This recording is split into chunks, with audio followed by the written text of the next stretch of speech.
As the year comes to a close, we are looking back at the stories that shaped Western New York. Channel 2's Dave McKinley is recapping some of the biggest headlines of 2025. The new year was only 5 days old when a fire, later determined to be accidental, destroyed the venerable Brick Bar in Buffalo's Allentown section. This followed by just months an arson fire which had destroyed the old Pink next door. In February, corrections officers in New York's understaffed prisons, angered by forced overtime and dangerous working conditions, staged a strike in violation of the state's Taylor laws.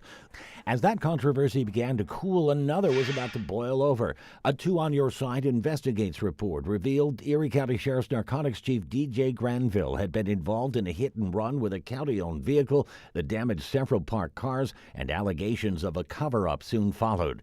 Granville eventually was allowed to plead guilty to reckless driving and leaving the scene. He received a fine and was ordered to perform community service, but was able to keep his job. Several milestones were met in the ongoing construction of the new Bill Stadium, including a topping off last April when the last piece of structural steel was placed, and by October the grass field had been installed.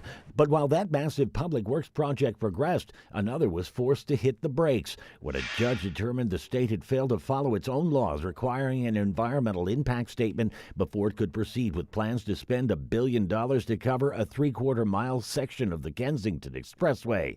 Admitting that massive solar fields and wind farms will not meet the state's increasing demand for energy, the governor announced in June her intent for New York to build its first nuclear power plant in nearly 40 years. She more recently said that 8 communities have expressed interest in hosting such a facility. In August, 5 people were killed when a tour bus careened off the thruway and rolled over about 25 miles east of Buffalo. It put to the test all the training that hospital workers and first responders routinely undergo in the event of a mass casualty situation.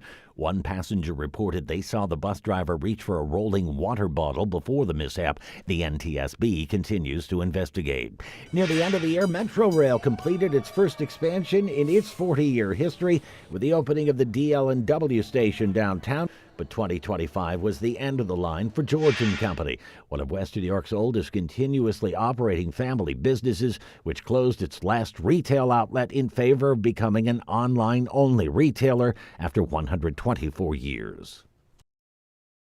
And that was Two on Your Sides. Dave McKinley reporting. And of course, we can't fit a whole year into just a couple of minutes or so. So Dave will have much more in his year in review tonight on WGRZ+. Download on your TV and watch for free. And if you're